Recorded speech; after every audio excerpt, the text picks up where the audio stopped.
Morgan ROGERS to Aston Villa is done in a deal worth up to £16 million. He's in, and he's snuck it across to Hayden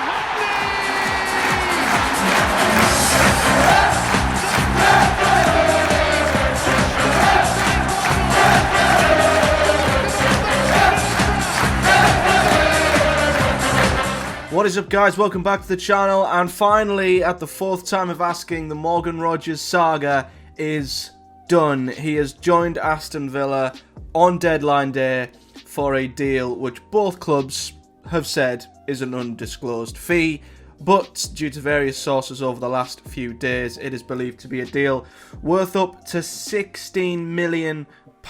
Boro have, of course, pushed back Aston Villa 3 times. All of their first 3 bids were knocked back. The first 2, we believed, were quite far off of what Boro were after. The third deal, which I reported on a few days ago, was up to around 15 million, but the upfront fee was still nowhere near what Boro were after. However, it is believed now, with this deal rising to 16 million, Boro potentially are getting the initial upfront fee that we were after, which is reported to be £10 million, which is an outstanding deal. This is what's been said by various reliable media sources. So, Dom Shaw of the Northern Echo, who's a very reliable reporter who reports locally on the Boro, said that it was a deal worth up to 16 million with at least 10 million up front, at least. Craig Jones of Teesside Live, another reliable local reporter, said that Boro will receive north of the 10 million upfront fee in a deal that includes 5 million in add-ons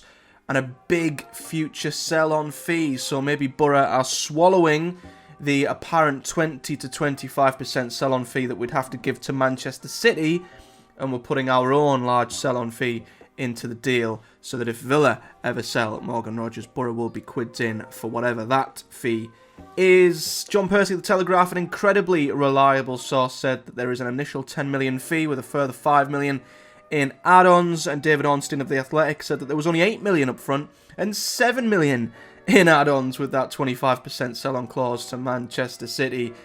Regardless of what the figures are, and we'll never probably 100% know what they are, we've mentioned this on a number of occasions, and I've recently talked about this on the Boro Breakdown podcast, which I'll strongly recommend you guys check out if you want to hear me and a couple of other fantastic Boro fans discuss this in more depth. But it's bittersweet, really, because, as I've said, Morgan ROGERS is a player who's only just really started to properly find his feet and go into the gears at Boro. We've started to really kind of see him progress quite a lot over the last few weeks and months. That has been down and helped by the injury crisis suffered at Boro, and you would have to ask the question, if it wasn't for McGree being out and then away with Australia and various other key players being out seemingly throughout the entire of the season, would ROGERS have ever had this opportunity?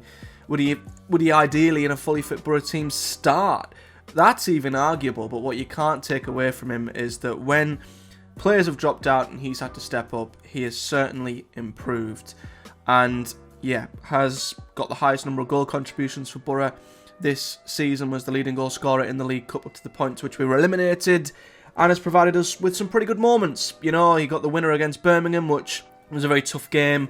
A game with Boro were knocking on the door for long periods. It almost looked like we weren't going to win that game. He got us the victory there with a great moment.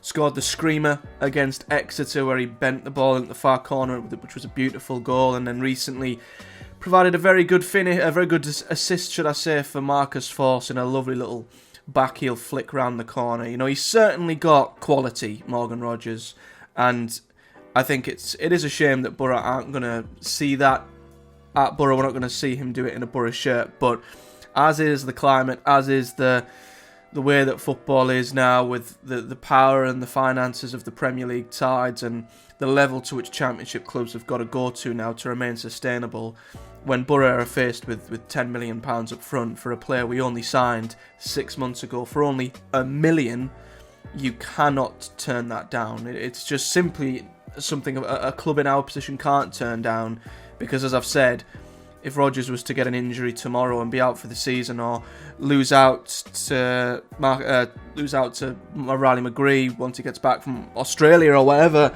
and he drops out the squad, his stock might drop, and then suddenly in the summer, he's not worth as much, and naturally there's more players available for better fees in the summer. Villa and other Premier League clubs might just start looking elsewhere, and Boro will have missed their opportunity to make a huge profit on Morgan Rogers. So I don't begrudge the club at all for taking the money while it was there in front of us. And I think for Aston Villa, I mean, it's still a bit of a surprising deal. I remember when it first dropped, I was just completely shocked by it, as were a lot of Villa fans who commented on the video. And I think that's still the case. I think it still doesn't quite make sense. I think for me, the only sort of sense I can make from it, of an Aston Villa perspective, is that they recognise that this is a player who is probably going to be worth even more in the summer if he keeps going, and they're probably going to have more competition in the summer if he keeps progressing in the way he is. So Villa have sort of jumped the gun in a quieter transfer window in January this time round to get him in. I think there is maybe an acceptance he's not going to play much between now and the end of the season. I'd be very surprised if he did. I personally, and this is just from a Boro point of view, when he's a player who isn't exactly a guaranteed starter in our side, and I'm not going to pretend he is the crucial cog that knits the whole Boro team together, I don't see how that translates into a Premier League Aston Villa side who are fighting for the Premier League title and will probably be getting themselves into the Champions League. So I don't see where he fits into the Aston Villa side between now and the end of the season, but I think they've got their man in. Next season, I think it's clear, if he continues to develop, they'll have top coaches at Villa. I have no doubt he will be a valuable asset to the overall squad when they inevitably get European football in whatever competition that ends up being next season. And I think that's sort of where Villa are looking at it. They're planning for next season in this window, and they've seen an opportunity, and they've took it. They've struck while the iron's hot, and there wasn't any competition for Morgan Rogers, and you can't really begrudge them that either. So yeah, if there's any Aston Villa fans watching this, what I will say is, yeah, on paper, initially, this might not seem like an exciting signing compared to some of the other big money signings you could probably make for twice, 3 times, 4 times the fee. But what I will say, he's a very exciting young talent. He's still very raw, but potential-wise, I think, it's quite exciting to see where he goes, and I hope he does get his opportunity at Aston Villa, because I do believe it is his hometown club and it is the club he supports. So Boro never really stood a chance in that respect either. But as a Boro point of view, finishing off from our perspective, I'm delighted with the deal financially. I think for us to take a player, sign him for $1 million, sign him and see the potential in him and coach him to this level to which he now moves on to the Premier League, and then get 10 times that in 6 months is incredible business from Boro. This is the model we are wanting to adopt. We've adopted it for around a year and a bit now, and we're starting to see it really come true. We've sold the likes of Marcus Tavernier for a profit. Akpom went, of course. That's a slightly different scenario, but Jed Spence was similar. I think Hayden Hackney will follow in the summer. An academy prospect will probably get us 20 million at least, I'd like to think. And this is what Boro will do now to remain sustainable, buy young potential, and then sell it on for a much bigger fee. And although this is a much shorter example of that model working than what we expected in only 6 months, it is the model working. And I'm delighted to see that. And I'm all for it going forward, because I think it will stand us in good stead in the long term. Of course, a lot of Boro fans are questioning, the fact that we've lost our biggest goal contributor on paper on deadline day. Yeah, it's not great.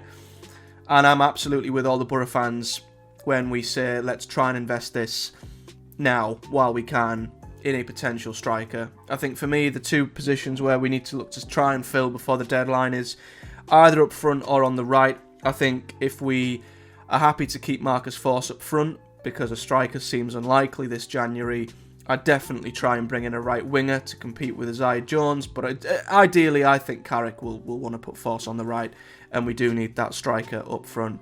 Now, I don't see where that striker comes from, I'll be brutally honest. I don't see a Premier League loan or a Cameron Archer type player who could step down from a Premier League side and Boro are the right team, they're at the right level for them. I don't see who that striker is. I can't think of any, and I certainly don't think Boro have probably got the time to pluck a striker from abroad.